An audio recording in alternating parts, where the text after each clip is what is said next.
Okay, so hi everyone. My name is Juliet Chang. I work at the Center for Social Innovation in Austria, and we are part of the GenB partnership. And thank you so much for taking your time off today to come to this webinar. We'll try and be on time. I know it's very late in the day, so that's why I want to start now.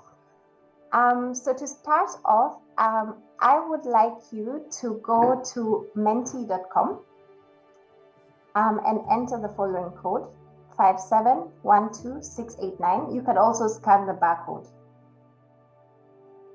So this is the same Mentimeter we'll use throughout the webinar. So if you're all logged in,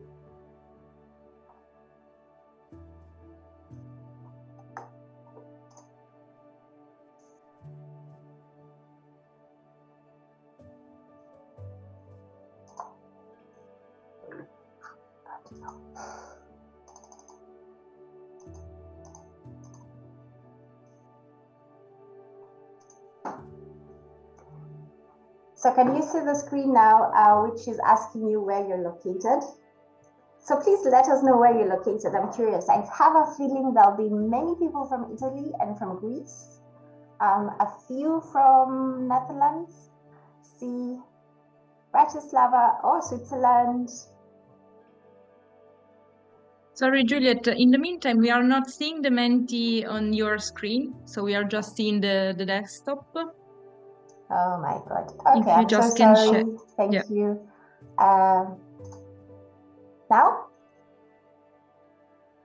Can you see it now? Yes. Yes. Okay. Good. And if anyone wants to join, you still have menti.com and the code in the top part of the slide. So you have time to join if you didn't do already. Yeah, so we have 18 respondents so far. We see a lot of people from Italy and Greece, as I thought.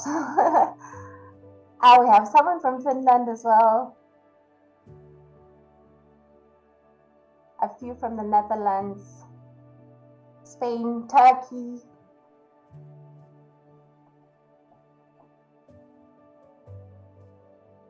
Okay. Good. Thank you for letting us know. I like that we are kind of a quite mixed group. And I hope we get to learn a little bit more about each other and get to know who is who throughout the process, because we are now in the community of the GenB ambassadors. So I want, I don't know why the slide is not the right one. Just give me a second, I'm sorry.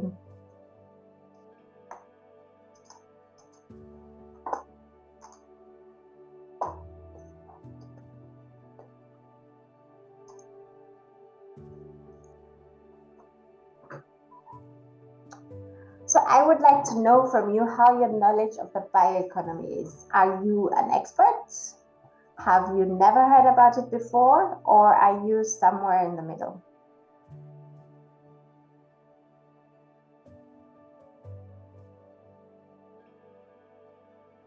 Okay, this looks good. It's more towards the expert than never heard about it.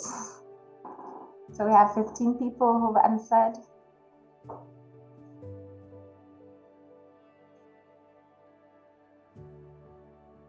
Okay, so I would say that it's most of us have definitely heard about it, and not even a little. So we know a little bit than the middle, so to speak, from 5. Perfect. Thank you. Thank you so much for doing that.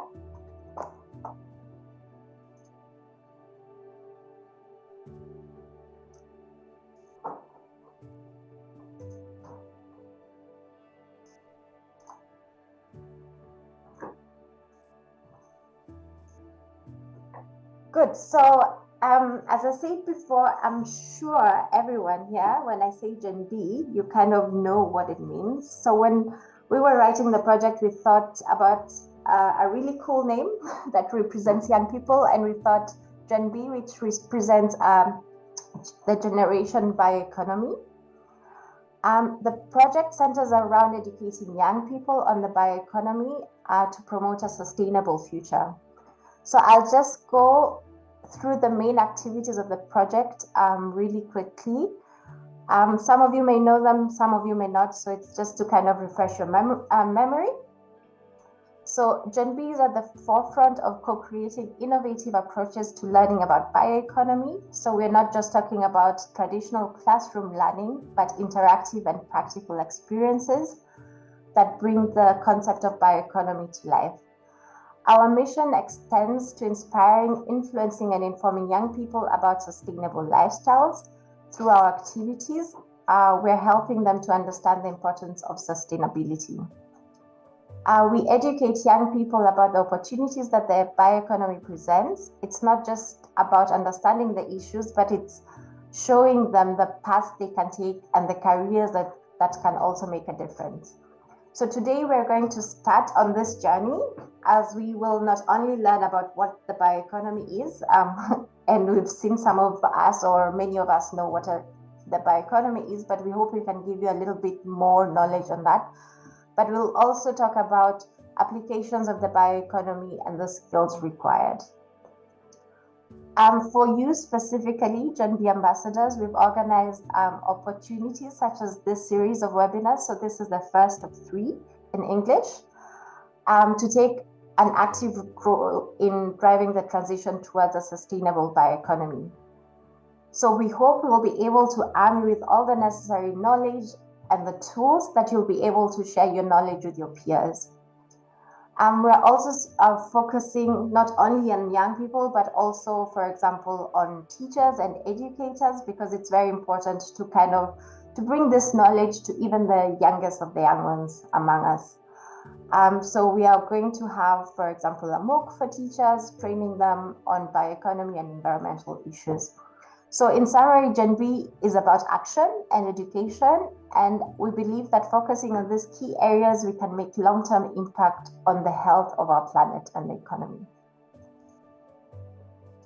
So as you've seen, I asked the partners to put the names of the countries next to their names. We have 8 different countries represented in the GenB project with 10 organizations.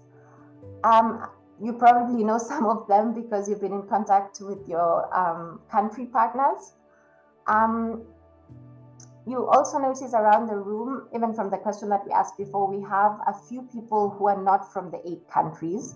So these are our international ambassadors, and that's why we have on this table the row on international, who are going to be taken care of by the APRE team, and APRE is the organization that is coordinating the project.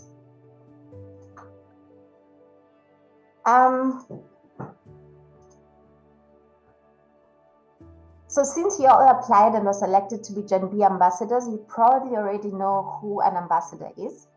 But for the sake of underlining the importance of each and every one of you, I'd like to reiterate. So you are a new generation of change makers. You're passionate about sustainable development. You're committed to raising awareness and informing communities with the general aim of tackling the pressing environmental issues of our time.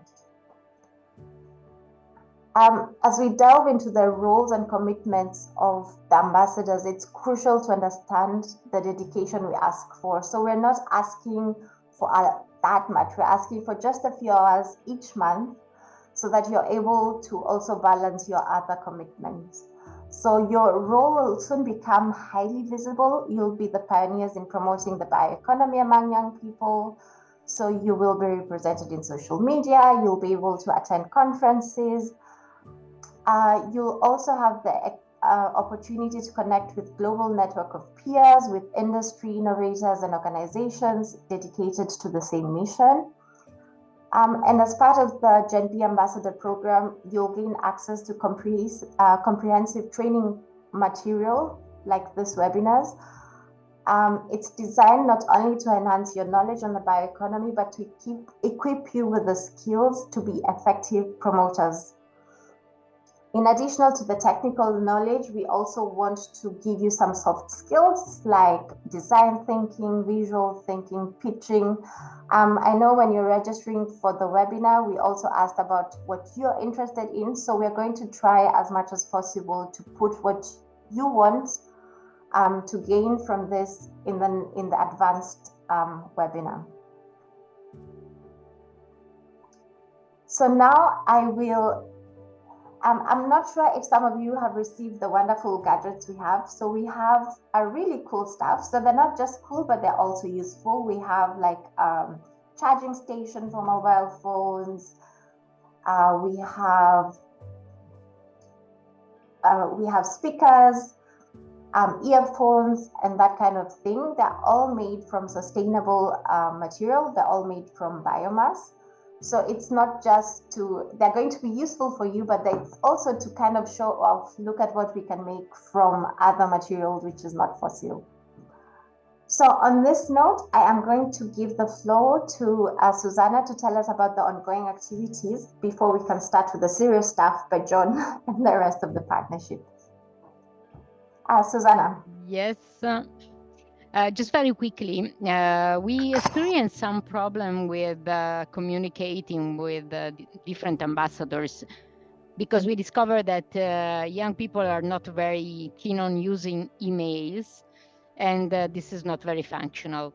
So we would like to understand, and we will ask you now with a Mentimeter again, how we can manage. Do you think that, for instance, a WhatsApp community or a Telegram channel might be more effective to reach you?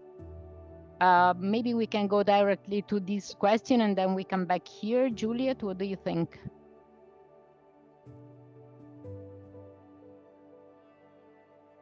If we can go to this question in the Menti. We don't hear you, Juliet. You're muted. Oh, I'm sorry. I was talking to myself the whole time. The Mentimeter is the same one. And I will just share my screen.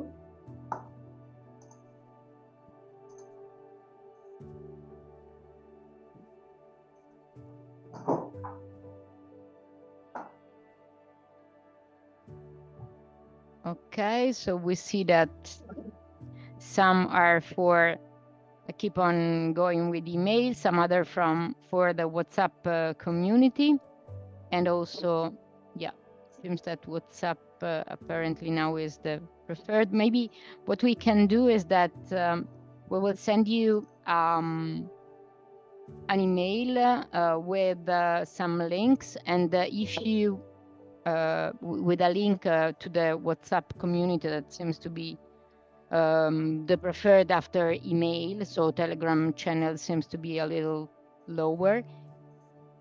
So we will create a WhatsApp community and we will keep on going with the email. So you will receive the information in both channels. So we will be sure that you will be reached. So the Telegram channel seems to be the less preferred. So maybe if the ones that put Telegram would like can also stay. In any case, email, you will receive an email, but we'll need to make sure that the ones that are not checking the emails, and probably are the ones that are not here today, because we have more than nearly 70 ambassadors, and since there are not all of them here, I guess that they are not checking the email. So we will send you an invitation for the WhatsApp community, and then of course we will keep on notifying everything through email.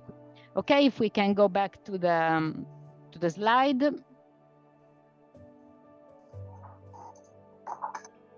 Okay, and then three activities that are ongoing. So first one is the reels to present yourself as GenB ambassadors, and we already received a lot of contribution. But if you still, if you didn't send us this reel presenting yourself, you are still in time, so don't miss this opportunity and contact us at communication@fba web.it. We will also put this in the chat so you can cut and paste and you can use it.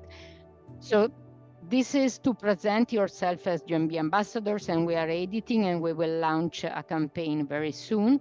The second one is this video, What's Bioeconomy? So basically what we would like to do is that we would like to produce a short video that will be in English, and we will ask all of you to record is one page, basically, to record one page, and we will pick different sentences so everybody can say a sentence, and we will have this final video with all your voices explaining what's bioeconomy. So it will be very nice, and we will ask you to record with your own cell phone in a park.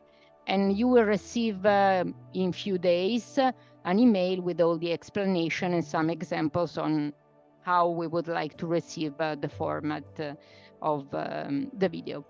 And then there will be several events in the countries, as some already took place, like for instance the Changemaker Festival in some countries. And even for that, you will be contacted by your specific country responsible. And if, of course, it's not mandatory, if you can, it's a very good opportunity to jump on stage and to become a GenB ambassador in action. Okay, many thanks. I give you the floor to Juliet Beck. Thanks, Susanna, for that. Now we'll start off with the module, with the content of it, and I invite John and Marisa to introduce us to the bioeconomy.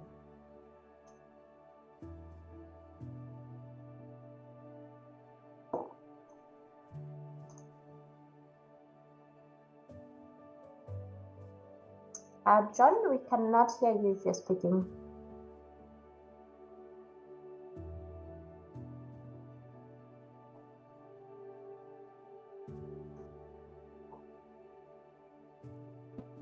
Okay, is the problem solved? Yes, now we can see you as well. Good. Okay, I didn't change a lot. Okay, sorry about that. Thanks, Juliet, and I welcome everybody to this first content module, which is all about introducing some basic terminology.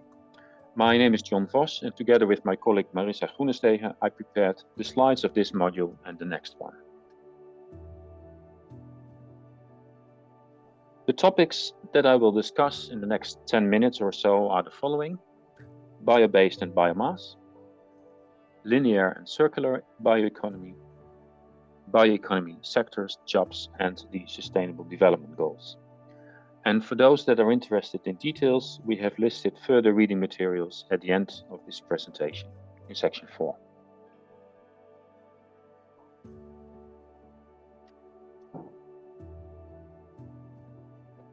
Firstly, what do we mean with the terms bio-based and biomass and bioeconomy?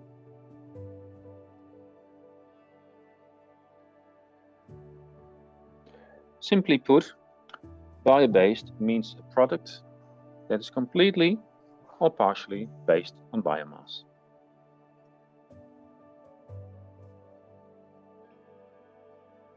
And biomass is material from biological renewable sources, such as wood, plants, algae, vegetables, and food waste.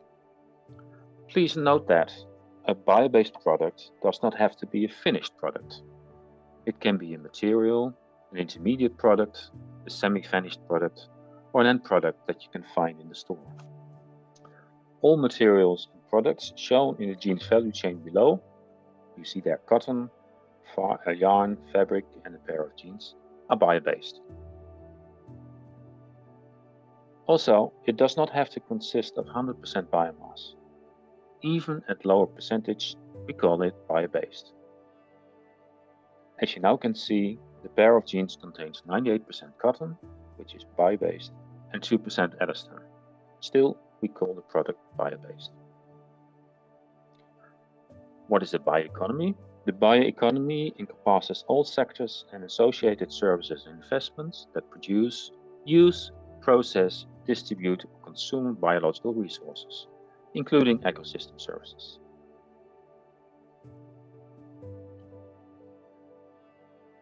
To support a sustainable bioeconomy in Europe, the EU countries jointly adopted the EU Bioeconomy Strategy, first published in 2012 and updated since. In parallel, Member States developed and adopted bioeconomy strategies at the national and sometimes even regional level. Aim of the strategy is to enable a green and just transition. The strategy covers all three dimensions of sustainability: environment, society, and economy.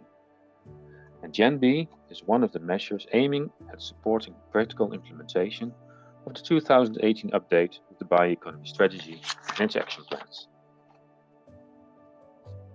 Let's have a better look at biomass. Biomass is the basis of the bioeconomy. The biomass can be purposely grown, or it can be a residue from processing. It encompasses a renewable material coming from primary production sectors. You can think of agriculture, forestry, and fishery. Next to this, residues, such as food waste and residues from industries, are also used in the bioeconomy. And it is important to know how much biomass is available, so that we don't take too much and nature cannot recover. For a sustainable bioeconomy, it is key to stay within ecological boundaries. To give you an impression of the variety found in biomass feedstocks, from the land or the sea, purposely grown or originating as residue at different stages of processing, please have a look at some examples shown in the overview.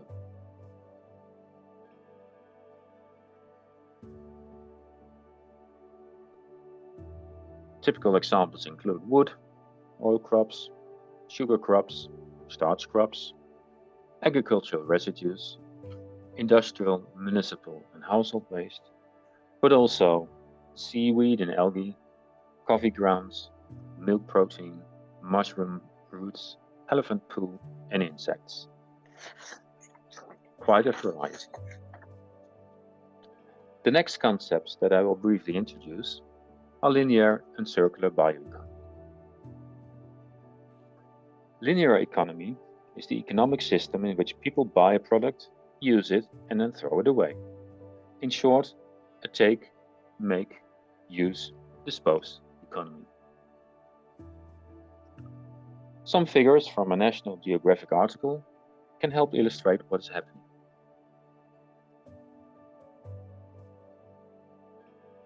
I'm sorry that the slides are a little bit slow and sometimes do not show immediately what I've been telling, but that's fixed right now.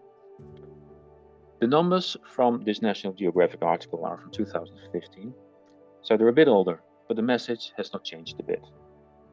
In the world, every year 102 billion tons of resources are used, of which 93 billion tons are extracted as virgin raw materials. That's 91% of the resources used. Renewable resource use makes up around 30%, whereas almost 70% of the resource use are from finite resources, like minerals such as stone, sand and clay, metal ores, or fossil fuels like crude oil, natural gas and coal. And when you look at the end-of-life stage, you see that less than 2% is landfilled or incinerated. A hefty 2/3 of the input is dispersed into the environment and become unrecoverable waste. Some 9% of the annual resource use stays within the loop, and some 23% becomes part of long-lasting materials, such as buildings and infrastructure. Well, with 2/3 of the input material ultimately ending up in the environment, there's a lot of problems here. You see depletion of natural resources, environmental pollution, climate change, damage to ecosystem and biodiversity, and economic disadvantages. So what should we do? Go circular. In a circular economy, waste is minimized, natural resources are conserved, pollution is reduced, and raw materials are used to produce products and services of the highest possible value. The ideal type of economy is a circular one that tries to minimize waste and use resources again and again. The circular economy is based on 3 principles: reduce, reuse, and recycle. In the circular bioeconomy, the raw materials used consist of biomass and residue streams, which are used to produce a range of different products, such as bioenergy and biofuels, bio-based products, food and feed, compost, which is used in agriculture, and the capture and use of carbon dioxide. Now let me say something about bioeconomy sectors, jobs, and links to the Sustainable Development Goals.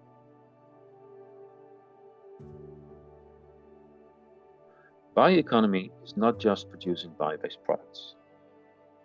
It encompasses a wide range of sectors and also a wide range of activities. In the statistics that the EU maintains, they have identified 10 different sectors in the bioeconomy. I'll mention them quickly. There's agriculture, forestry, and fishing.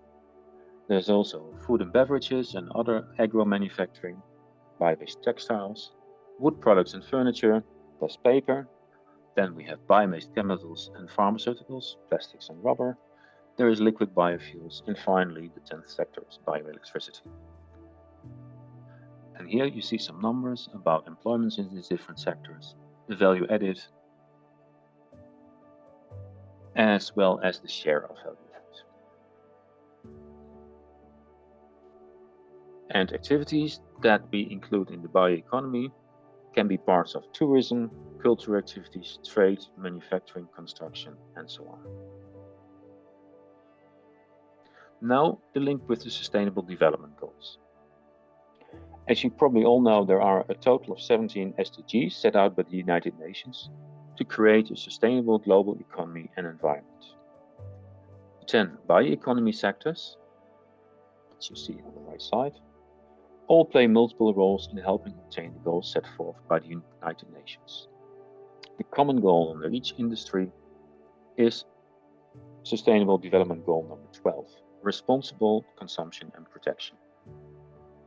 SDG 12 aims to drastically reduce food waste, begin making more environmentally sound decisions, and help encourage companies to adopt increasingly sustainable practices in all forms of their businesses. So far for my brief introduction. Now I can hand, here you see some more, here's your links to more details, and more details, and more details, and more details. But now I'd like to hand over to my colleague Marissa, who will tell you a little bit more about applications of the bioeconomy. Thank you. Okay, thank you, Sean. So now that my colleague Sean has told you everything about what is the bioeconomy and biomass, I will tell you something about a bit more about the application. So where do you find these products? So I will start with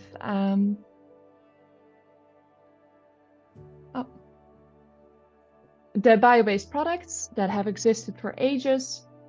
There are various biomass feedstocks, which I will introduce to you.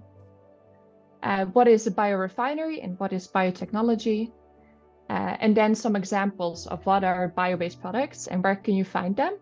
As you can find them in your home, in personal care products, in textiles and fashion, sports and outdoors, and also in packaging products.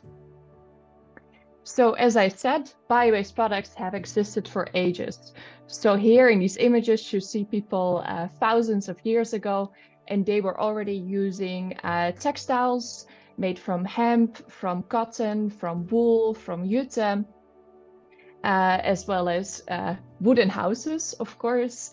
And so bio-based products are not necessarily super new and innovative, but there are an increasing number of innovative bio-based products already on the market or coming to the market, which is something I will tell a bit more about. So what are some of the biomass feedstocks? My colleague Sean already quickly introduced this to all of you. So biomass can either be grown for this purpose. So for example, oil crops, sunflowers are grown for this purpose for sunflower oil. But then we also have residues. So there are 3 types of residues. There are the primary residues, which come available on the field. So in the little image you see on the bottom of the screen, you see apple prunings, which occur every year when the apple trees are being cut. We have a lot of biomass left from this process. Then we also have secondary residues, which become available at the factory. So in the image, we see some apple pomace, which comes available in the apple juice factory after all of the juice has been squeezed out of the apple. This is what has been left over. But in other industries, we also we could get waste dough or spent grains from the beer brewery process. Then there's the tertiary residues, which become available at the consumer level. So this can be in stores, but also in households. So think of, for example, food waste, or if we think of supermarkets, the bread that hasn't been sold that day. So what are some examples of major feedstock types? So we have fibers, for example, flax, hemp, jute, and wood, which can be used in textiles, but also in composites for example, the construction sector. Then we also have starch crops, for example, from potatoes, from corn, and from wheat.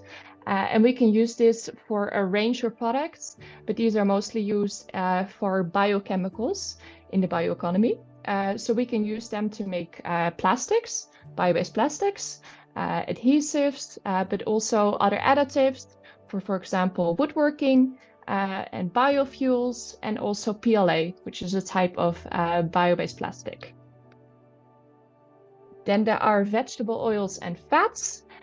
So for example, rapeseed oil, sunflower oil, soy oil, palm oil, and oil that we get from algae. And we can use this in a wide range of chemicals as well. So for example, we can make paint that's partially or almost fully bio-based, and also ink and linoleum. So some other interesting topics are a biorefinery and biotechnology. So what is a biorefinery? It is a concept in which biomass feedstocks are converted into multiple bio-based products.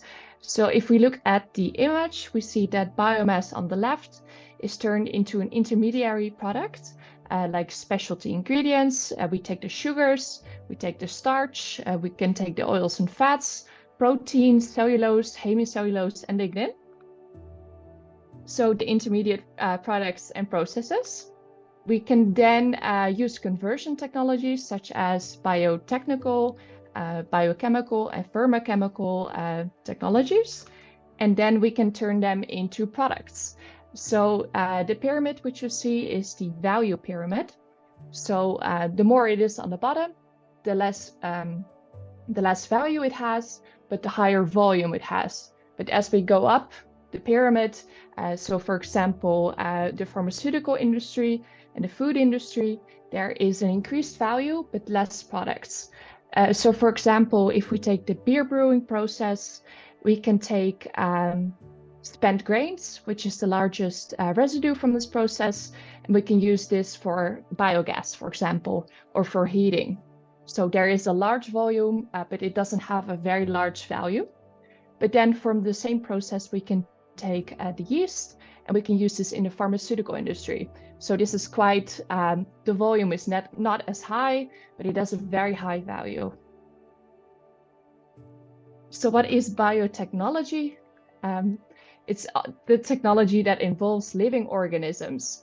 So this might sound very weird to you, but you see it every day. It's used in agriculture, food science, medicine, and it's used to make very useful chemicals and products. So for example, without biotechnology, there would be no bread and no beer. So it's very important. So biotechnology, it causes the fermentation reaction in yeast, and we need this to make beer. And biotechnology also makes the carbon dioxide in yeast to make the bread rise. So back to the bio-based products. So where can we actually find these? I've given some examples from textiles and paint already, but there are some very innovative products as well. So you can find it in your own home. For example, there are plant pots being made from miscanthus, which is a type of gigantic grass from Asia that can grow up to 30 meters high. And we can use this to make plant pots, for example. We can also make tables and furniture and even an urn to put ashes in from mushrooms. So this table, which you see, is made from mycelium, which is a type of fungi which grows primarily on agricultural residues. And as I said before, we can also make paint. The one you see on the screen is actually made from sunflower oil. Then there are also various personal care products which can be bio-based. For example, we can make soap and also cleaning products from citrus peels. We can make skin products from grapes. And also we can make a scrub from coffee grounds. The one you see on the screen here is can be bought in the supermarket, but you can also make your own using coffee grounds.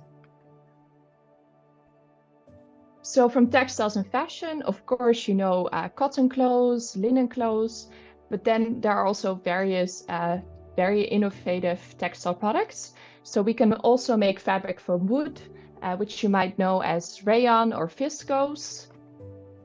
We can also make leather from various types of bio-based materials. So the leather you see right here is made from pineapples, but we can also make leather from mangoes or even from apples. And then we can also make a jacket made from castor oil, which is from beans and nuts. Then for sports and outdoors, the bike, which you see right here, it's partially made out of wood. We can make water bottles from bio-based plastics. So the water bottle, which you see right here, is made from PLA, which I briefly talked about before. It's called polylactic acid, and it can be made from various types of sugar.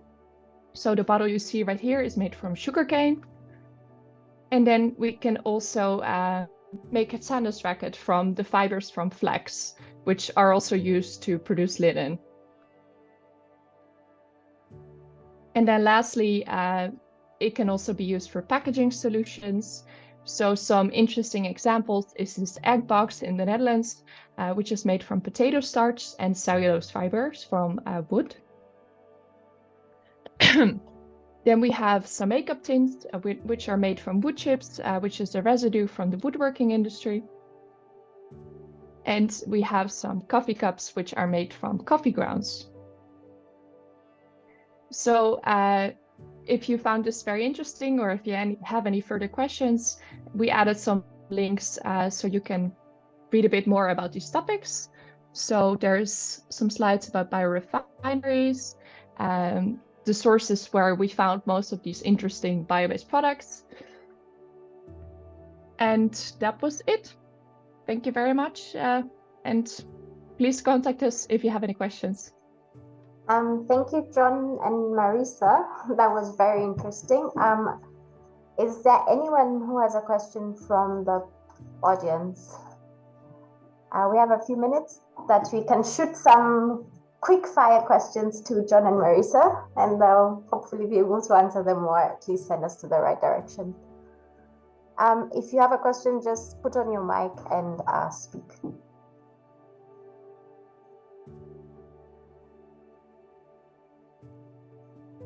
No questions? Okay, I guess you guys were really clear that good.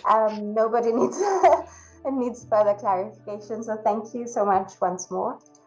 And now we move on to the next one. So as I promised at the beginning, we're also going to learn about what jobs are included in the bioeconomy. So I'm going to pass this on to our colleagues from QPlan, to Maya and George. Yes, so hello everyone. I'm Maya. I'm from QPlan International, and this is the presentation about skills needed and jobs in bioeconomy fields. In this presentation, we will see the European bioeconomy market and employment opportunities, the importance of information on bioeconomy careers, jobs and skills driving the future of bioeconomy, which are the results of the BioGovNet study, and other useful resources. So, the first chapter. Thanks to bioeconomy, by 2021, 728 billion euros have been value added, which is the 5% of the European GDP.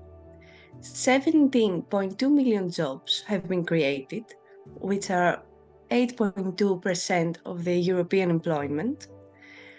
And the bioeconomy market has employment ranges from 5 to 15% in most of the European countries. The 2/3 of bioeconomy bioeconomy employment is in the agri-food sector. Other common sectors is wood products and furniture manufacturing, bio-based textiles, paper and bio-based chemicals, and pharmaceuticals manufacturing, and also forestry.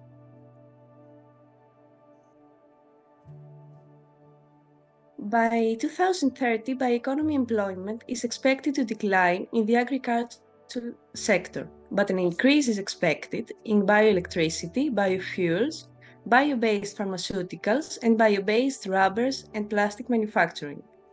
Thus, there will be an increase in the demand for highly skilled professionals over the next decade. In order to strengthen the European bioeconomy strategy and the Green Deal, the European workforce needs to be reskilled. The three core principles for bioeconomy skills are sustainability, circular economy, and systems thinking. So, the education and training that someone should have is higher, vocational, and entrepreneurial. Moving on to the importance of having information on bioeconomy careers.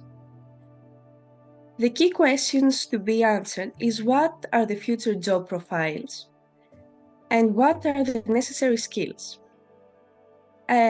So, by doing, it is important to study bioeconomy pathways because by doing so, young people are guided to pursue careers related to bioeconomy. Educational organizations are being informed about developing updated training programs. Policymakers are supported in defining strategies for bioeconomy education and informing the public about trends in the labor market, but also to empower the NGOs to develop the skills and knowledge of marginalized people in the bioeconomy sectors and strengthen the engagement of artists and the community in promoting advances in bioeconomy.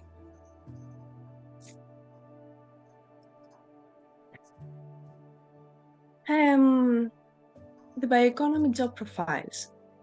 What are these? A job profile is a short description that summarizes expectations, responsibilities, tasks, and requirements of a particular job.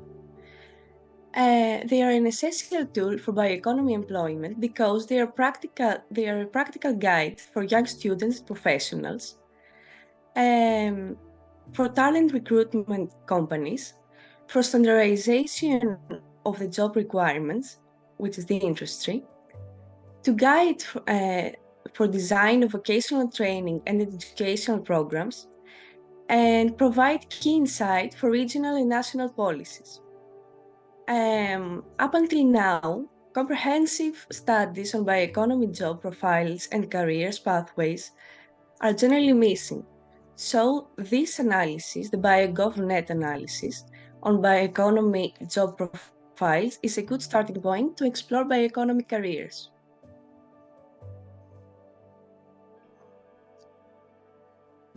Transitioning to professional profiles, 40 different ones were developed and grouped into 6 categories with common characteristics.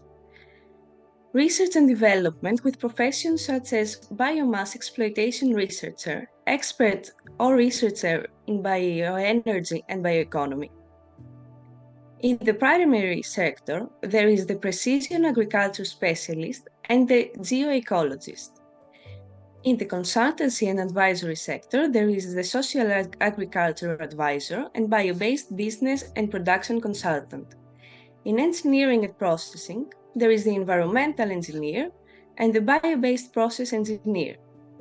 In life sciences, there is the biotechnologist and the microbiologist. And finally, in humanities and arts, there is the multi-stakeholder dialogue facilitator for bioeconomy and the artist or fashion designer focusing on sustainability using bio-based products. The first example is the bioeconomy science communicator in the arts and in the humanities and arts category.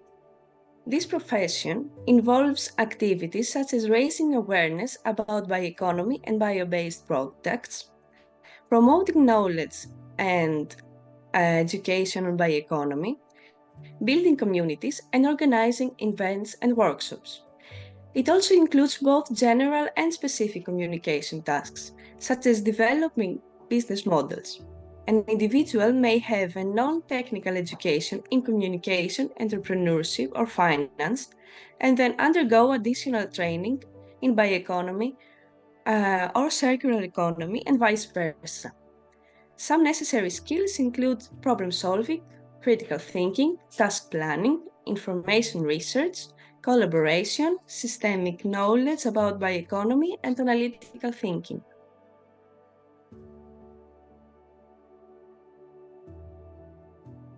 The second example is the bio-based business and production consultant in the advisory category.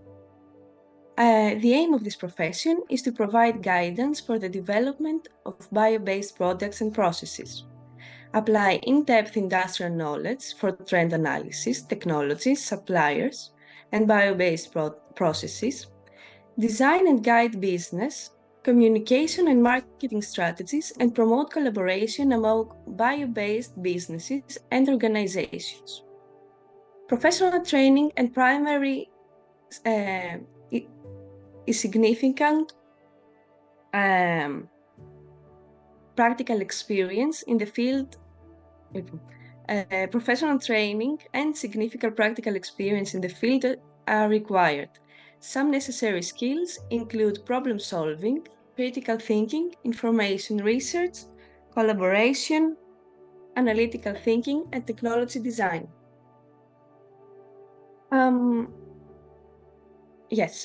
The last example is the bio-based products, artists, and fashion designer in the humanities and arts category. The aim of this profession is the design and innovation of commercial and industrial bio-based products. This includes creating clothing, accessories, footwear, etc., primarily or partially using biological, forestry, or agricultural materials. They need to be knowledgeable about fashion trends and design, such as materials, colors, styles, etc., and focus on the consumer. They oversee the production process and are involved in setting up displays, participating or organizing fashion shows, trade fairs, etc.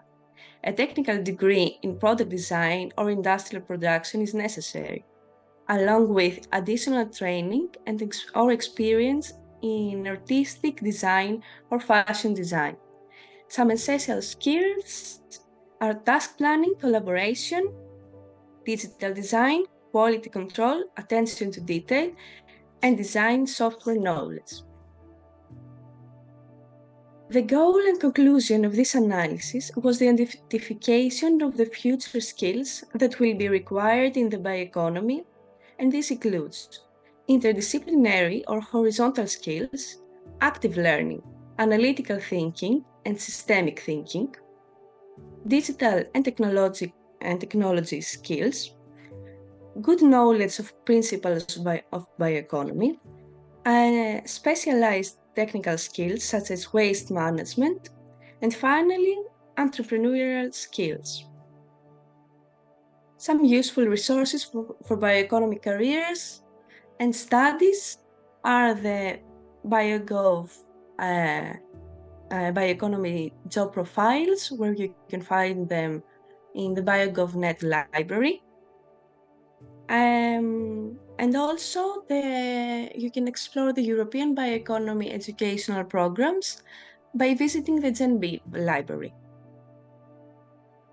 And soon we'll have our GenB bioeconomy career and info sheets and videos. So that was it. Thank you very much. Thank you, Maya. That was very interesting. Maybe just to add on to that, in the second webinar, we will have a module by the European School Network on jobs and skills and different careers. So they interviewed a few people in the sector and they will show us what the results are. Does anyone have any questions to Maya? If you do, please speak up.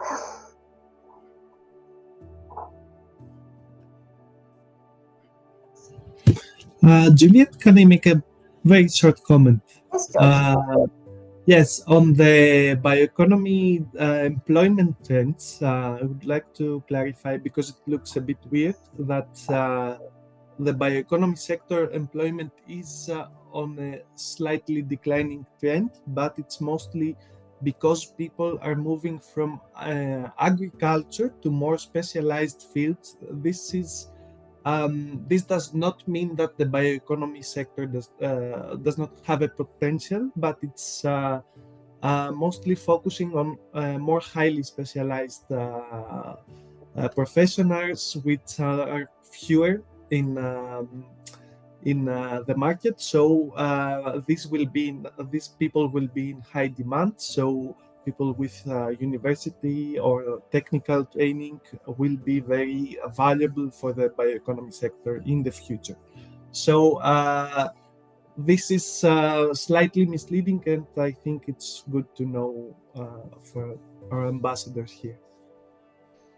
Thanks, George. I hope some of the ambassadors will look into the different sectors and maybe get into bioeconomy themselves in Korea.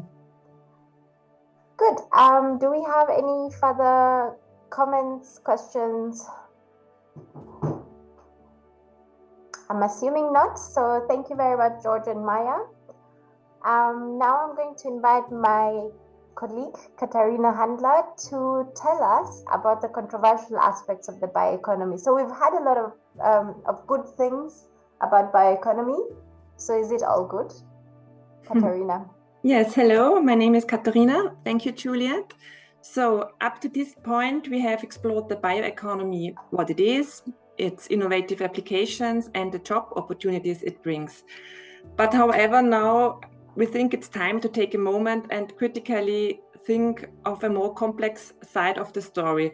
So is everything about the bioeconomy good? In this session, we will narrow down the focus a bit and we will have a view on significant issues that might not cast the bioeconomy in the best light. These topics are chosen because they are not only crucial, but also directly relevant to the world around us. The topics we want to focus on in the next minutes are the sustainability of bio-based products, biodegradability, and greenwashing. Each of these areas presents its own set of challenges and controversies within the bioeconomy, impacting both our planet and our society. First, we want to talk about the sustainability of bio-based products. Bio-based products sound eco-friendly because they come from natural sources. But it's crucial to understand how our demand for these resources can cause harm, showing that not all bio-based solutions are problem-free. There is on the one side the risks of overexploitation of natural resources. So the increasing use of biomass could lead to overexploitations of natural resources, and undesirable consequences, such as increasing illegal cutting of trees, soil degradation, groundwater depletion, biodiversity loss, land use change, and also international disputes.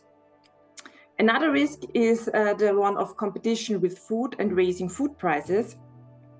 There is a critical dilemma that arises when crops like corn used for bioplastics compete with food production, and potentially raising the food prices and affecting global food security.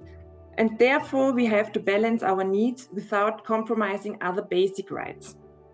And the third risk we want to focus on is the environmental performance of bio-based products. The production of bio-based products isn't automatically less harmful than conventional methods. Also here, energy and resource efficiency are vital considerations to truly benefit our planet.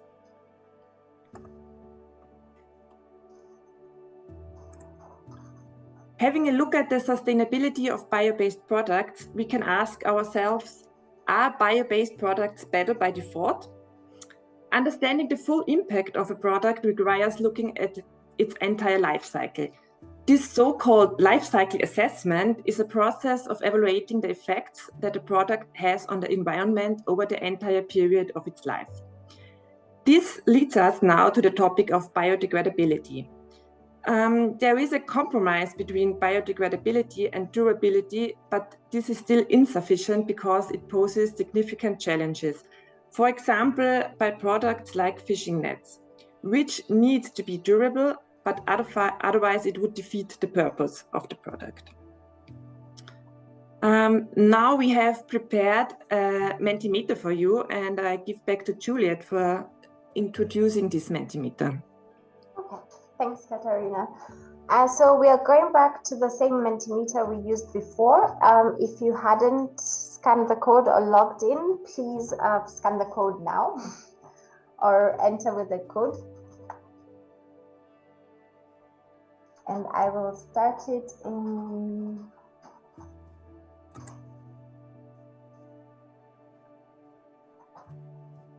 So the first question we want to know from you is, does bio-based mean biodegradable?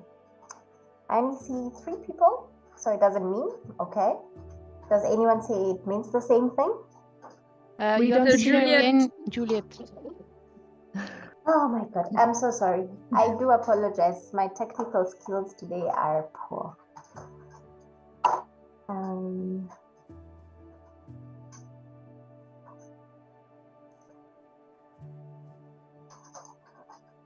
do you see it now?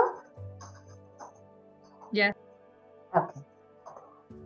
So we have 9 people who say that bio-based does not mean biodegradable. Nobody's saying it is? Okay. So let's figure it out.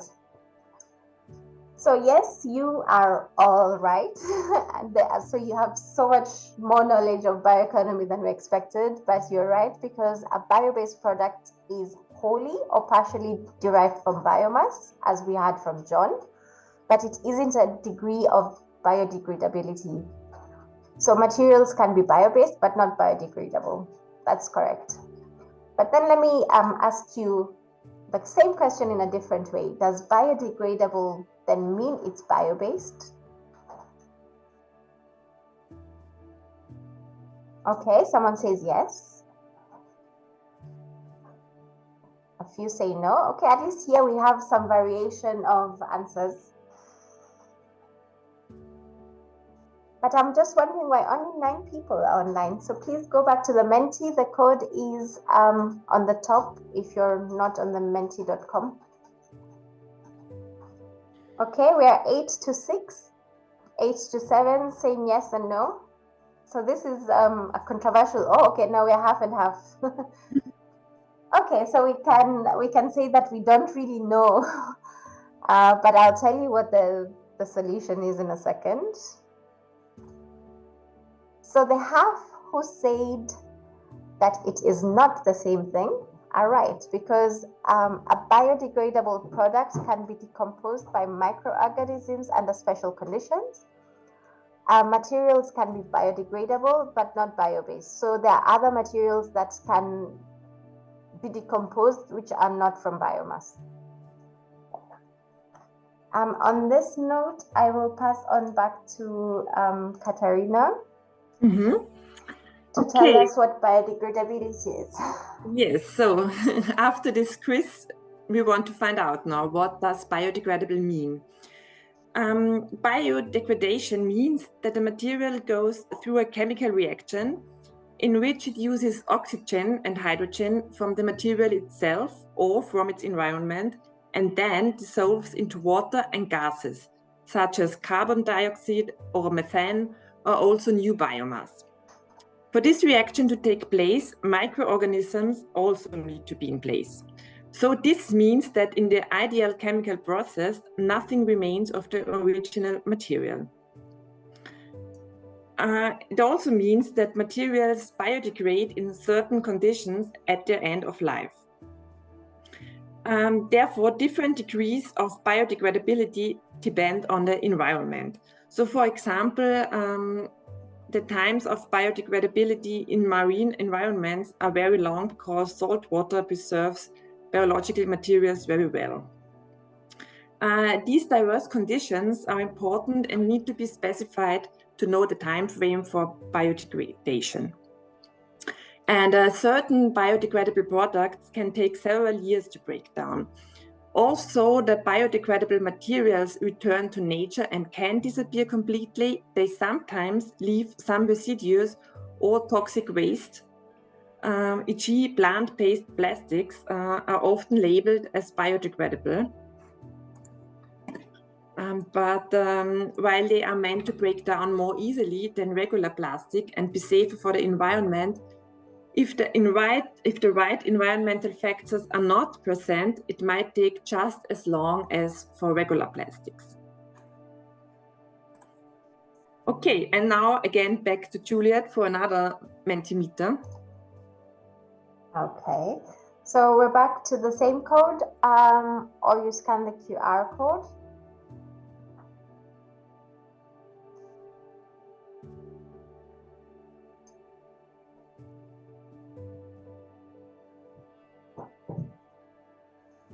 So imagine you're shopping for a new t-shirt, right?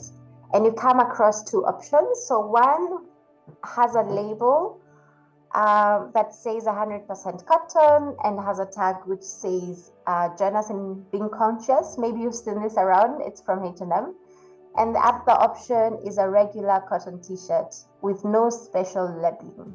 So the H&M t-shirt is 30 euros and the other one is 20. Which one would you choose? Okay, so 4 people. Okay. This is interesting. So most people would go for the regular t-shirt, but we still have some who would choose the 100% cotton. Okay. And so if you chose the 100% cotton, why did you do it? Is it because you believe in supporting environmentally sustainable products, even at a higher cost? Is it because organic cotton will be better for your skin? That's what you think? Is it because you felt that the environmental benefits justify the higher price? Or is it because you want to be conscious of part of the conscious movement? Okay. So nobody says they wanted to be part of the conscious movement. Most people believe in supporting sustainable products, feel that the benefits are justifiable even at the higher price. But most of all, I think it's that people think it's better for their skin or health. Okay, that's interesting. So if you did choose the regular t-shirt, why did you do it? Is it because you didn't think the organic cotton is worth the extra 10 euros? Is it because you're skeptical about environmental claims? Is it because that the price was more important? Or you did not notice any difference? or you didn't think it was significant?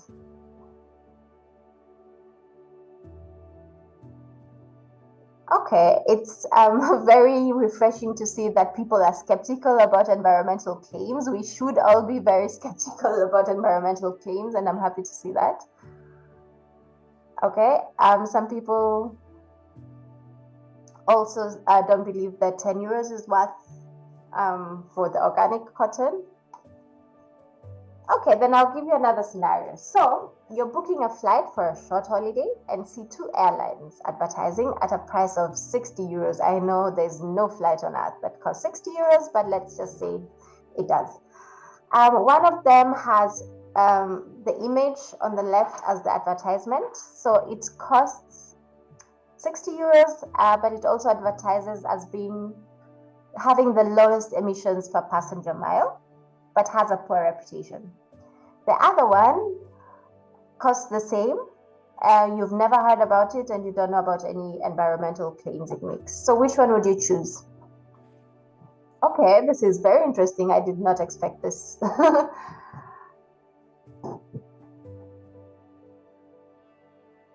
Okay, so we have again half and half. Okay, more people who would go for the lowest emission per mile, or even though the airline has a poor reputation. So why would you go for the Ryanair flight, so to speak? Is it because you want to be more environmental friendly? Is it because the low emissions claim made you feel like you're making a responsible choice?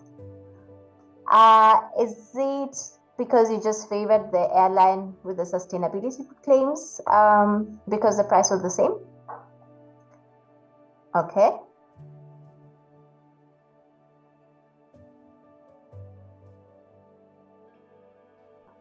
Okay, I think it's quite clear why the choice was made. So a lot of people thought with both options priced equally, they favored the one making the sustainability claims. And okay, and the other options have single ones. Okay, that's very interesting. So I will pass on back to Katarina to explain to us why this matters, or why I asked you these questions and what your answers mean. Yeah, so after this little exercise, we have here some real examples for misleading consumers. The first example refers to H&M. While H&M's 100% organic cotton label and the Join Us Being Conscious slogan might attract eco-conscious shoppers, their validity is questionable, given that 69% of the eco-friendly claims have proven to be unreliable. Exercising caution is advisable when encountering such potentially misleading information. In a similar manner, Ryanair's claim of being the lowest emission airline further casts doubt on environmental assertions from brands with a history of inaccuracies and is now banned.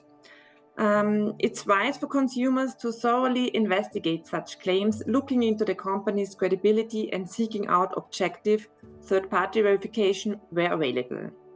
And the third example we want to focus on is Zalando. The European Commission found that Zalando's sustainability flags and icons are misleading. They did not accurately reflect the environmental characteristics of the products offered on the platform. As a result, Zalando is now expected to provide clear, verifiable information regarding the environmental benefits of the products, such as the exact percentage of recycled materials used, to ensure that consumers are not misinformed. Such kind of misinformation is called greenwashing.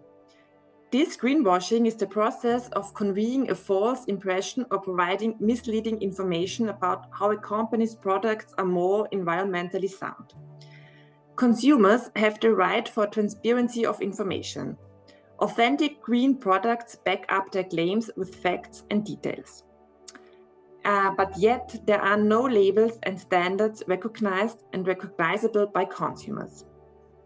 Also, there are many terminological confusions, and this generates uncertainty and mistrust in consumers.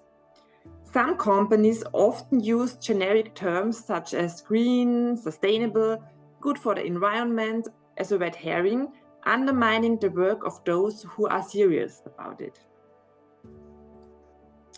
So, what are possible solutions for greenwashing? In response to the challenge of greenwashing, the European Commission, along with national and consumer authorities, is closely monitoring the market to ensure that sustainability claims are accurate. Addressing the need for more stringent guidelines, 2 new EC directives are in the pipeline.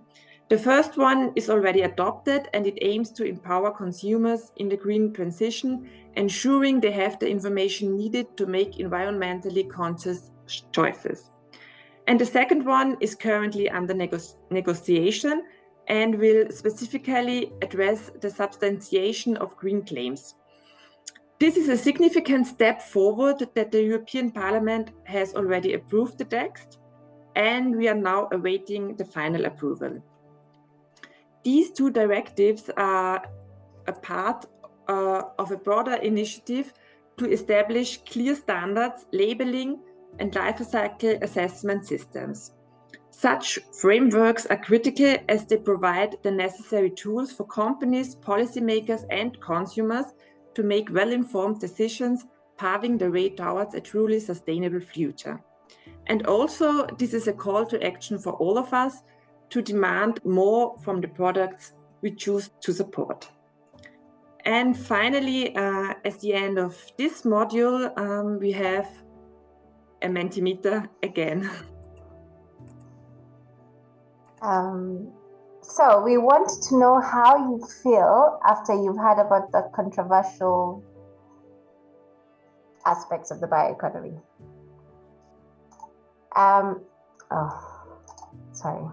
So how do you feel about the controversial issues in the bioeconomy? What's your feeling? Are you angry? Are you scared? Are you worried? Are you happy? What is the feeling? Anybody? Concerned, confused, okay? Those are very valid feelings to have after hearing the other side of it.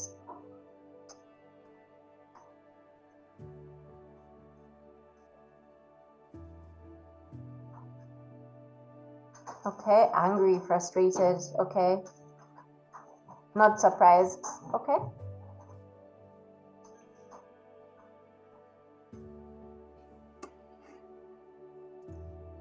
Okay, so I think there's a quite clear picture that it's worrying or frustrating. It provides us with a lack of trust. So more clarification is needed, but at the same time, it's also not surprising, obviously, because of how the economy has been running in the last decades. Good. Thank you so much for taking part in this. And Katarina, thank you very much for your presentation.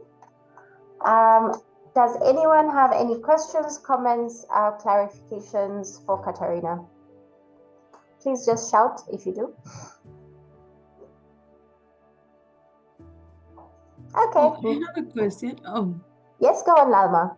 Yeah, regarding consumers and how to also target more this aspect of how to make more conscious decisions in the consumer side. What are the actions? I mean, I saw these new directives that you were talking, but what could be other actions that we can make to spread more the voice in this side of consumers, that I think it's one of the most important ones in this whole economic in the economic chain? I think one of them would be lobbying activities or generating, I don't know if we're thinking about a very small, this is just my personal view, but if you think of the smallest thing like social media, if you kind of call out companies or products that are not doing what they're supposed to do. I think that generates kind of a lot of pressure, which could go on into the policymaking field if you're not close to the policymaking. So lobbying, if you have contacts to the policymaking field, or just letting yourself know, so consciously buying things if you have to, and also like informing your environment about the dangers of it, so everyone is on the watch, and also informing others about things that you've figured out. I don't know if anyone else from the GenB consortium wants to add anything. Maybe I would say just also awareness raising in their own, so in your environment, so to say.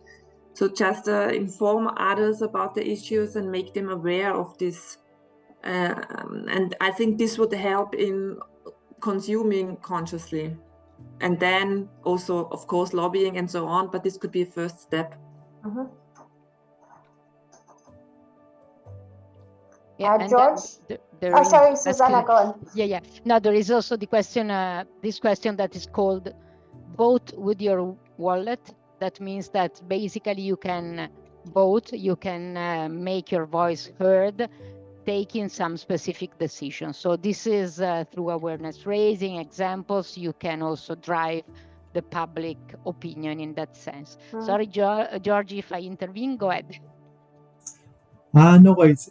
It's most of a personal opinion, actually. I think when some controversial issues about sustainability and the environment are presented, to be honest, I feel more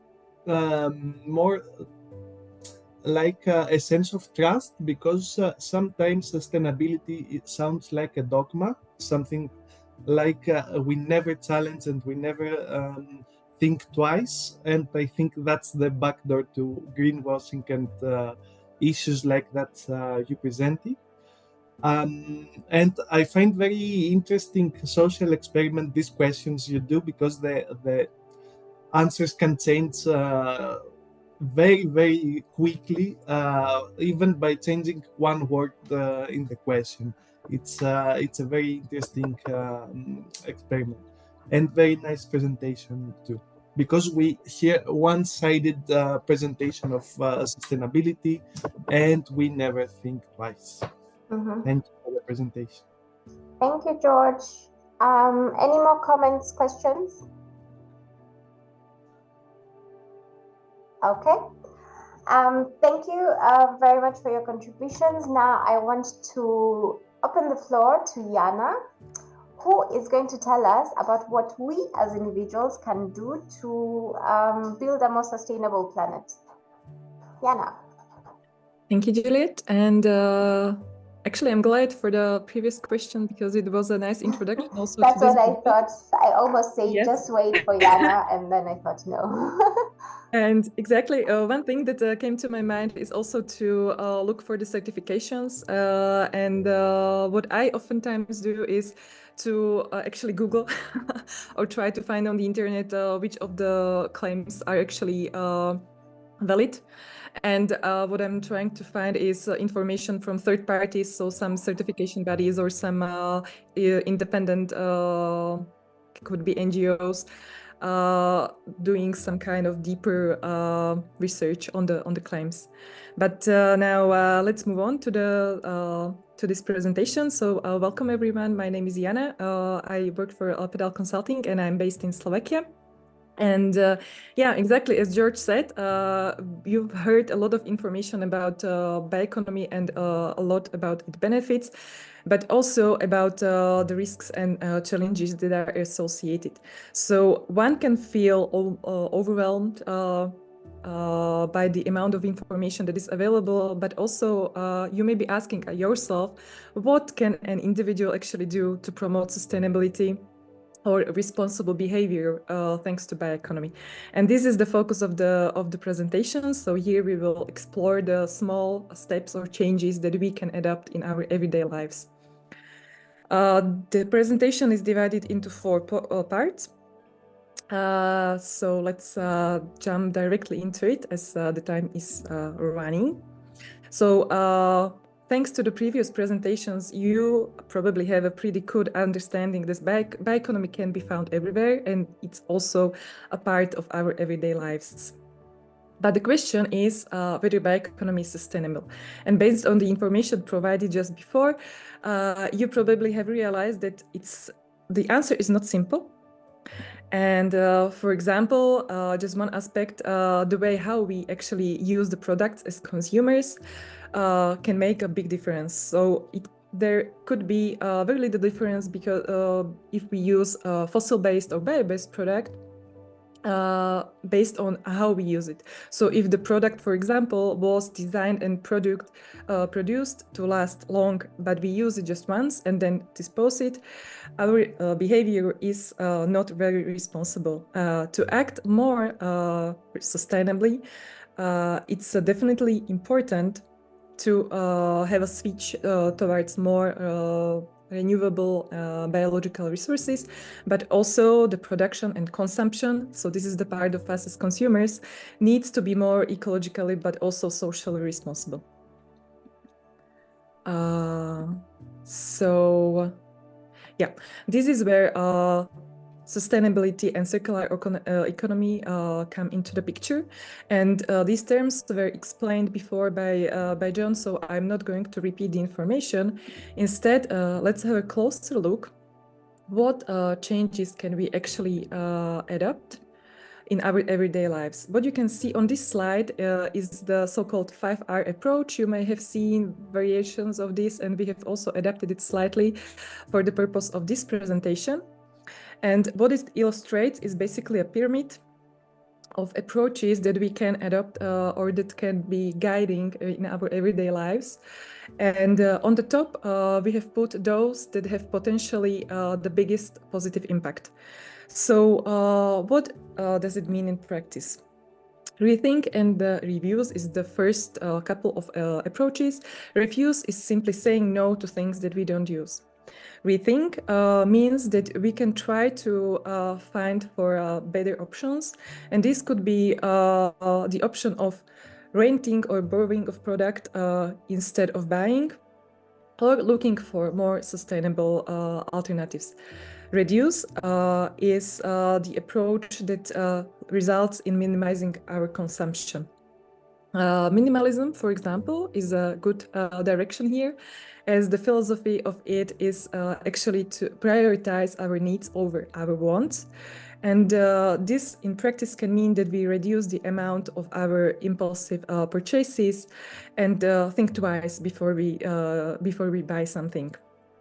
The other approach, reuse, in practice can mean that we use an item repeatedly, either for the original purpose, or we can be creative and find some alternative or new function for the old product. Repair means that we can seek for professional repair services or try to use some do-it-yourself tutorials and repair products instead of throwing them right away. And the last part or last approach, road and recycle, are associated with the last stage of a product life cycle. So when a product cannot be used anymore, it's important that we actually take care of proper sorting of the waste and ensure its further processing. Or in case of compostable products, we collect the waste and put it in composting bin. So let's have a look at some of the areas that are for sure a part of everyday life of every individual. One of these is, for example, food. So what can we do differently when it comes to food? We can have a look at our buying habits. And in this case, the first thing that we can do is plan our meals. Planning our meals can lead to creating shopping lists. And this can result in reducing the food waste. As we buy only things that we actually need and we will use in the kitchen. We can also support local and seasonal foods. which can result in reducing the emissions from the transportation of the food, but also this way we can support all local farmers, all local agriculture. Preparation our own meals can have several benefits. Among those is that we are better informed about what we actually consume, but on the other hand, we can also reduce the amount of waste coming from packaging, from food delivery services. And one of the interesting alternatives is also promoting plant-based and fair trade eating habits. For example, vegetarianism and veganism are two options that reduce or eliminate consumption of meat and animal products. Another aspect or another area that is definitely a part of our lives is clothing. Clothes have a special role in our lives. So besides the fact that they cover and protect our bodies, they are also a way to express ourselves. But on the other hand, the textile industry has become one of the most polluting industries in the world. So what can we do when it comes to clothes to be more sustainable or to act more sustainably? First of all, the simple step that can be taken is to avoid fast fashion. So instead of regularly buying cheap and trendy clothes, we can invest more or look for some second-hand options and to get some high-quality and timeless pieces that can last longer than just one season. Repurpose and upcycle are two approaches that can help us get creative and turn old clothes into new fashion pieces. And this way resources can be kept in the circle for a longer time. Clothing swaps can be also an easy and cheap way to refresh our wardrobes. And if we need to buy something, it's good to take some time and do maybe some research to choose for some eco-friendly and sustainable fabrics, and also look for sustainable brands, not only buy the claims. And this brings me to our first question for you. So if you have your mobile phones close, please share with us, what do you think, according to you? What are the challenges when it comes to adoption of sustainable habits in clothing? Yep, so we are waiting for the responses.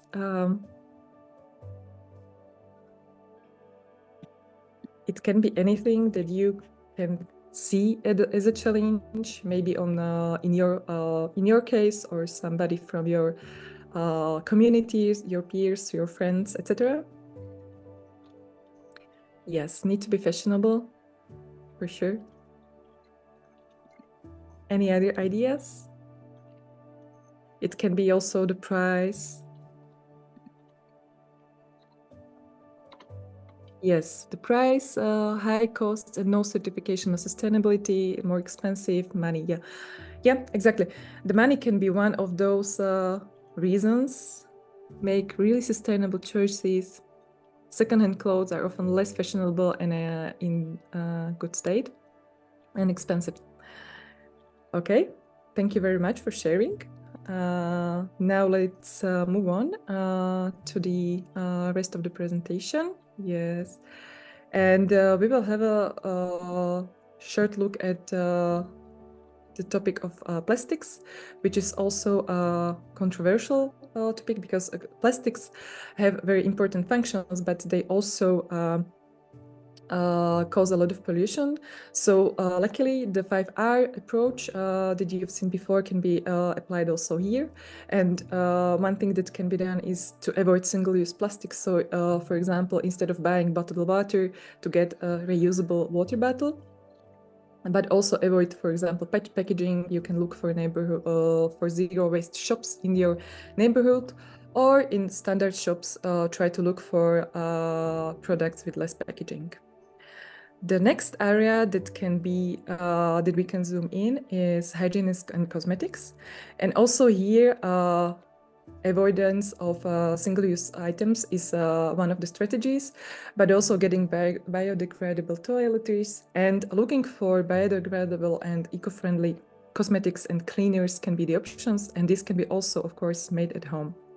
There are many tutorials on the internet, so you can really check what's possible. And as this webinar is intended for the ambassadors, we also highlighted some practices that can be implemented in a community, whether it's school or a local community, neighborhood, etc. We have selected just few, like creating awareness raising initiatives that were already mentioned before, but also starting a community garden or initiating cleanup campaigns that can be implemented.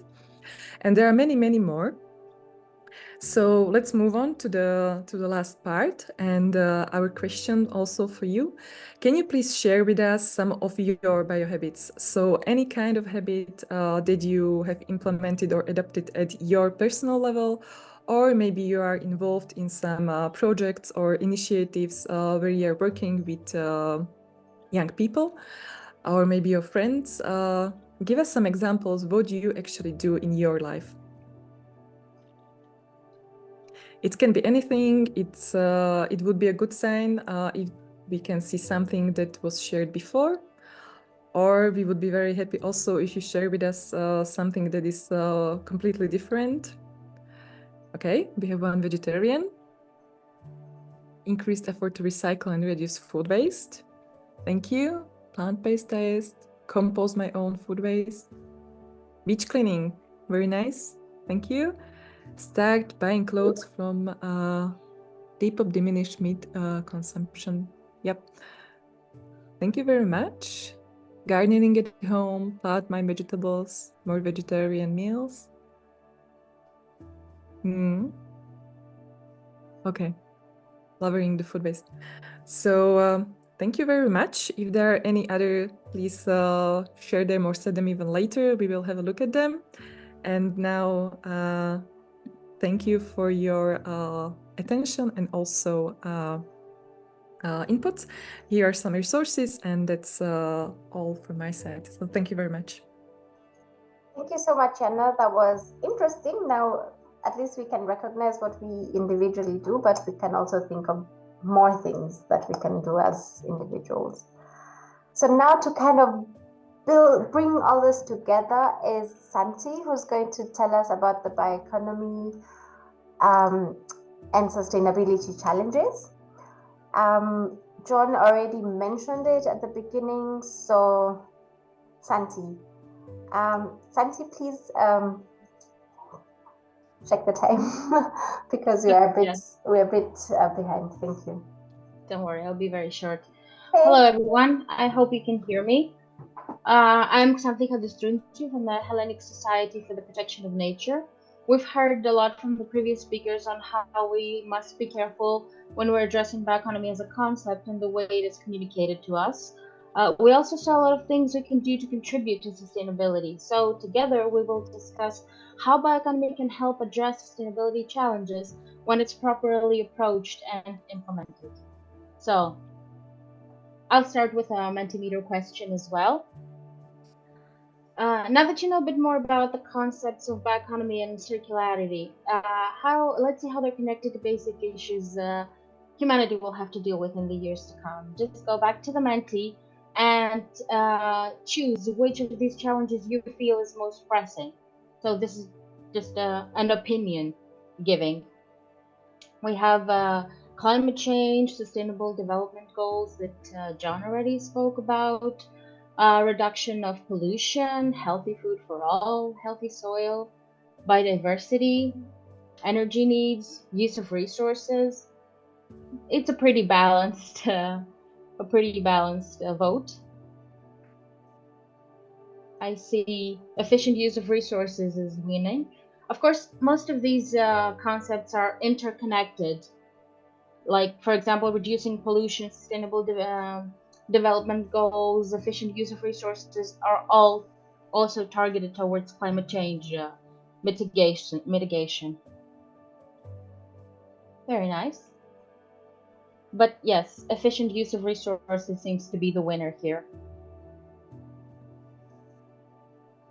All right, I guess we can move on. So, recapping, here are some, sorry, the presentation's a little slower. Here are some of the most important sustainability challenges we'll have to face as a society and we'll have to overcome in the years to come. Climate change was pretty popular, even though it was not the most popular in the end, which actually surprised me. I thought that was going to be the most popular one. There's a reason, though, it was pretty popular. It's a very current problem, and we're already facing its impact in our daily lives. Bioeconomy can contribute to climate change mitigation in a variety of sectors, ranging from primary production with, for example, carbon sequestration in agriculture, or the reduction of emissions in farming of gases like methane, to the promotion of circularity, a term you've also heard a lot about already, and of course, the innovation of industries through the decarbonization of processes and the production of bio-based and biodegradable products. Another major issue is pollution and the efforts to reduce it. Bioeconomy uses innovation as an engine for sustainable change, as we've already seen, to enable the reduction of pollution from everyday and industrial activities. This is done through the use of biological renewable resources, like, for example, biofuels, the use of secondary raw materials such as food leftovers as resources, following the principle of circularity, and the reduction of plastics and non-biodegradable materials. This way, we can learn to produce, consume, dispose, and ultimately live with respect for the environment and human well-being.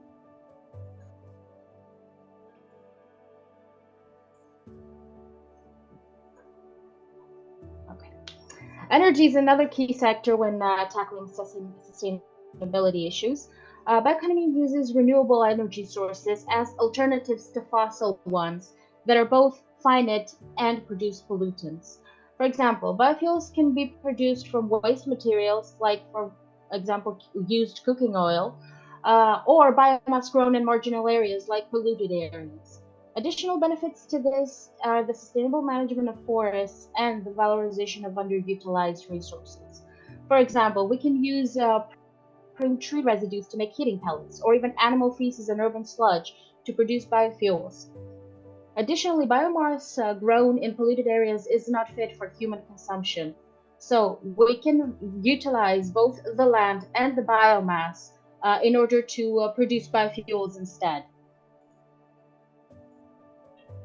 A basic principle of bioeconomy, you've seen it in all the presentation, is the efficient use of resources, and it was our winner in terms of sustainability challenges. So the bioeconomy promotes the use of waste materials to make new products in a circular way.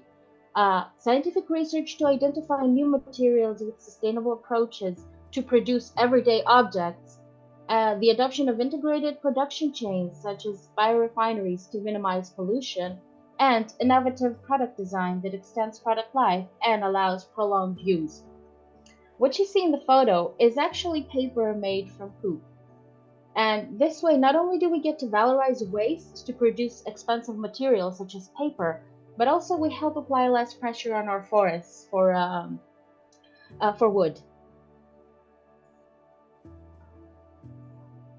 Another issue to address is the biodiversity crisis. Biodiversity refers to all the things living in an area.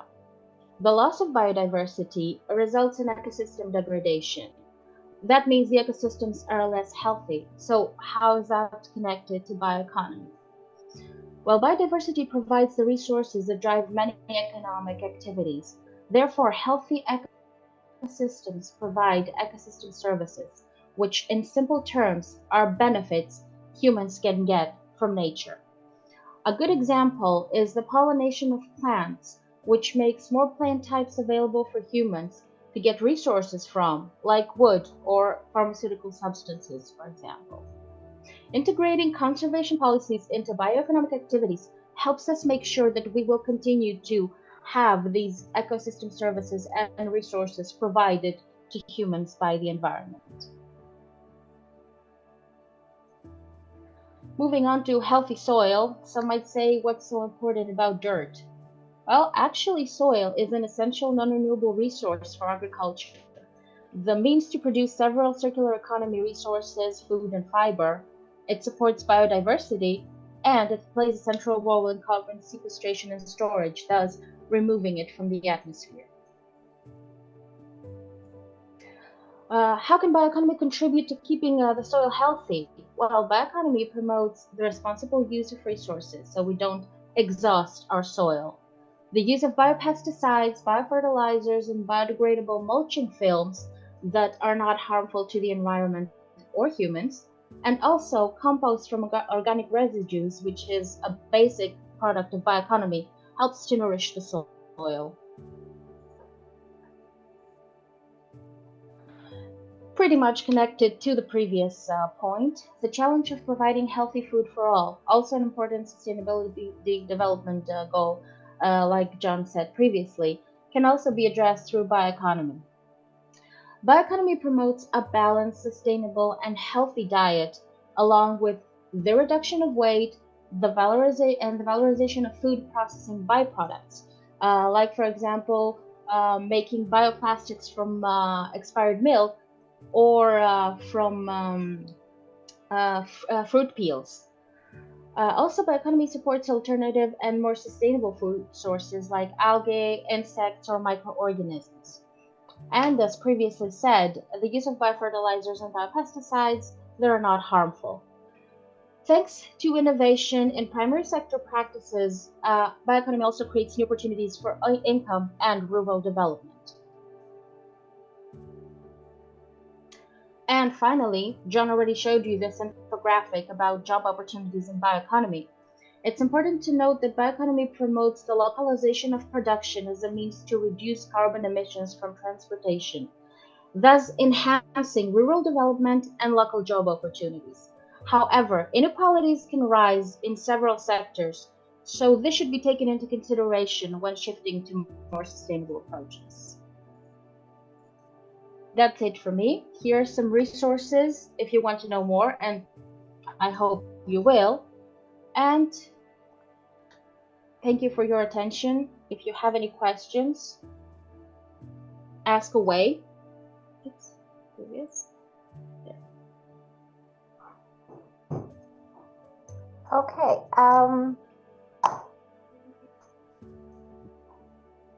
Thank you.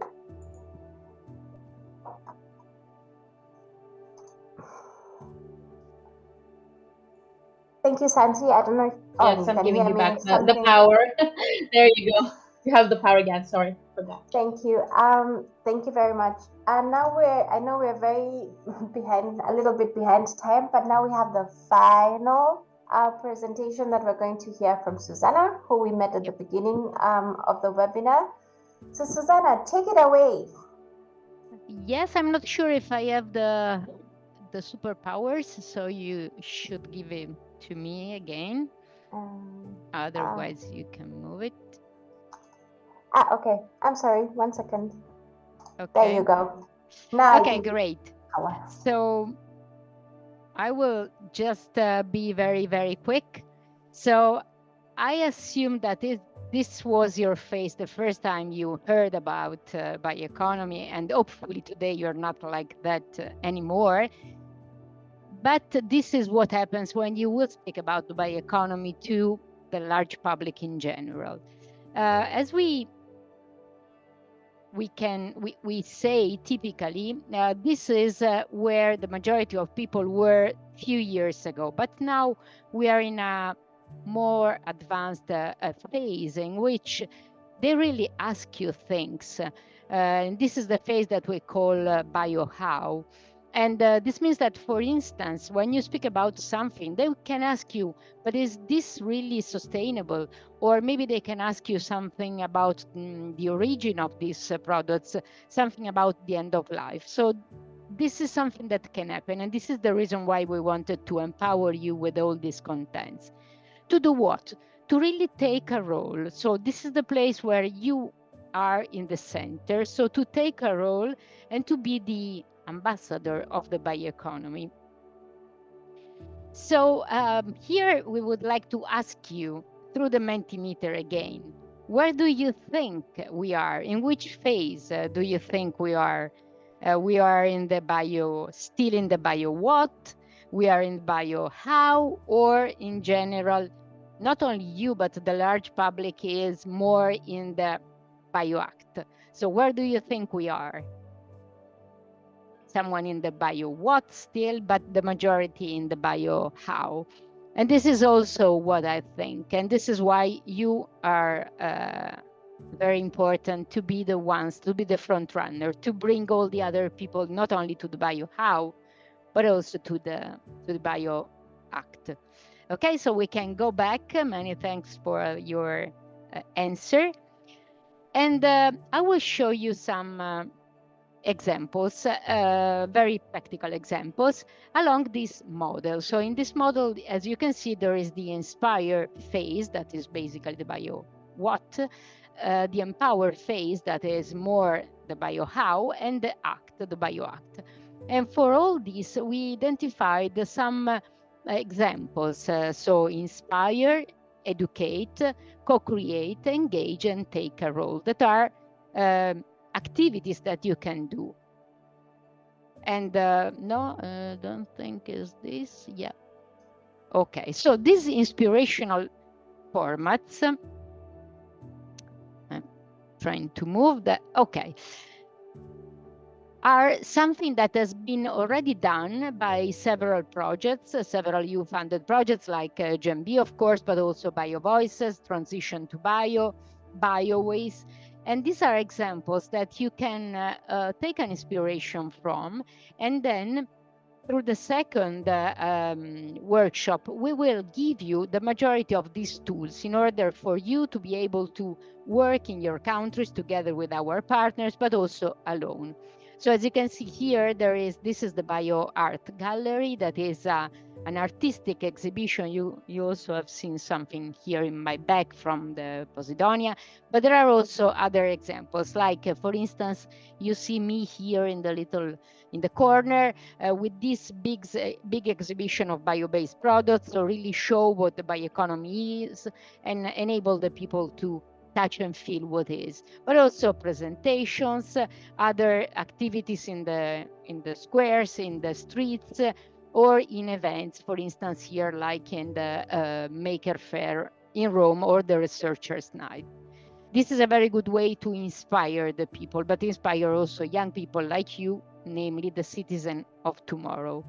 The citizen of tomorrow are also the very little ones. And for those little people, what we did is a number of activities like hands-on labs, creative activities, but also showcasing what bioeconomy is through a microscope, for example, or by doing activities like painting with natural colors, or even activities online. You can see here Selenia online, and we did some activities in the schools. So going in the schools is also another activity that you can do or other people can do in general to attract the very young ones. But also other people like the future workforce and decision makers. So you, your colleagues, and how? Through pitches, like the circular bioeconomy stories, interviewing, for instance, researchers, SMEs, startups. We did a number of school projects with the Startup School Academy. For instance, there is one of the ambassador that is, I hope he's still with us, Christian, that was exactly involved through is this one, the little one that you see here, through the Startup School Academy, but also interviews to entrepreneurs. So these are inspirational cases that we will provide you some videos that you can use, or you can even promote through your social media channels or through other activities. And the little ones should also be educated. How? By speaking their languages. For instance, here we have this book that is a book produced by Bio Voices, and you can see many examples. But here we have on stage some of the ambassadors in the Researchers' Night. And you see here, they are very little, but there is Nicholas, there is, I mean, there are many. Also the very little ones that were reading a fairy tale to the other public. Or through video games, there are several video games that can be used, and other activities, like, for instance, other type of games that are very useful to engage with the very young ones. Another activity is this book that I mentioned. So it's a very popular book. It was distributed in 25,000 copies and is very interesting for the little ones. There are also games, and it's a very good way to explain the bioeconomy in their language, basically. What we can do also is, for instance, to educate the young people, providing stimulating contents. The contents you have seen are games. Here you can see, for instance, an escape game that is very funny, and we develop during this project, and some parts are very easily replicable in your context. And there are other examples, for instance, like the social media, and this is one of the places in which we really would like to involve you. The cards that have been used from our colleagues in ZSI. There are also some quizzes and other type of games, very easy, as you can see here. For instance, here we have Nicolas, we have Davide, that were presenting some quizzes, easy to be used, and very effective to communicate with people.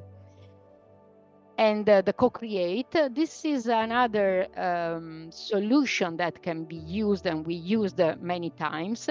So facilitate the discussion among peers, with other ambassadors, and this is something that our colleagues from QPlan will facilitate, and we will invite you to participate to this activity, to discuss hot topics with other colleagues, maybe from other type of ambassadors for climate, for protecting the ocean. So to understand what they do and how we can replicate this experience in our experience. But also the student-to-student format. I don't want to go too much into detail with this, because our colleagues from APRE will go into detail in the next activity, the next capacity building. But it's very nice, the fact that the little ones are very keen on being engaged by you or by other people that are, I mean, if you are on stage, you can really speak their language because you were a kid a few years ago, but also you can be a testimonial in social media activities or in video, as we are asking you to do. The very final Mentimeter that I would like to share, to ask to you is, after this very short overview, what do you think can be the format that you would like to be involved in, and among the ones that you have seen? So large-scale events, the BioArt Gallery, the exhibition of bio-based products, some school projects, speeches, hands-on activities, study visit, or quizzes and games, social media activities, for instance. Which one you feel you would like to be engaged?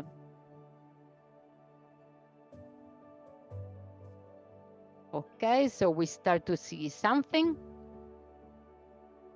So the social media activities, the debates, the study visits, quiz and games, I think is very also nice. Okay, so you are adding, so quiz and games, social media, school projects, and study visit, more or less in the same level, and then large-scale events. Okay, so for the study visits, you would like to be engaged in study visit? Maybe if someone would like to elaborate a little bit in this, if you're not too tired, I think you are. And the debates. So this is good news also for our colleagues from QPlan. The large-scale events, we will involve you in this activity. So it's very good. We will keep on discussing this. And I just want to remind you that if you have ideas, any type of ideas, you can contact us. You can contact your national contacts, but also in general, GenB, because we are here to learn also from you. I mean, it's not only from us to you, but also from you to us. Okay, so I think I'm done, Juliet, and it seems that is very interesting the fact that you would like to also be involved in this study visit, so it's something that we will bring home. Okay, Juliet, I will give you back the floor. Many thanks. Okay, Susanna, thank you so much.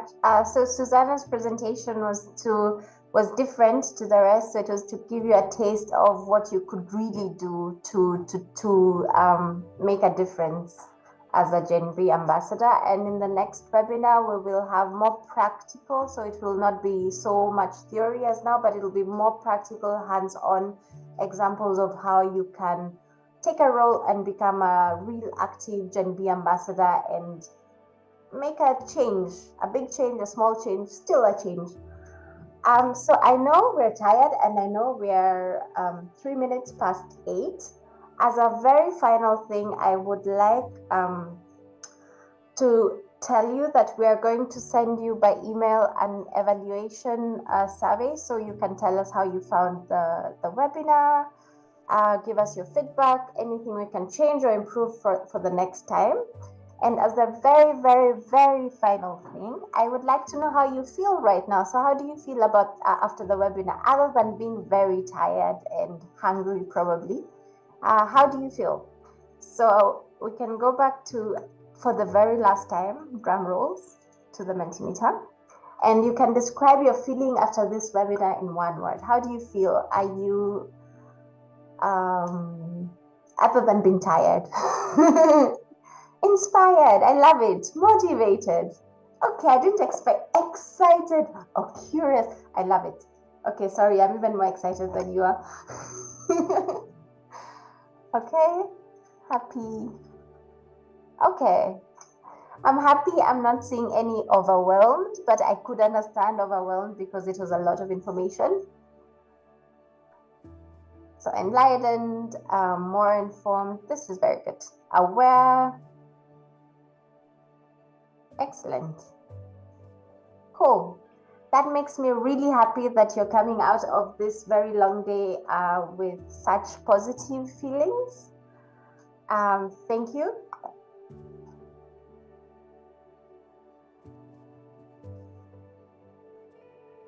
Good. So thank you everyone for your attention, for your patience, for your concentration, for your input in all the 200 Mentimeters. I hope you learned something and you can take something away with you, and that you will have a really wonderful night. And we will see you, by the way, the next webinar, the basic level 2. So the one I talked about, which is more practical, it will be on the 16th of May. We will send you the information beforehand. So thank you. You should all give yourselves a pat on the back. Also to the GenB partners. Thank you.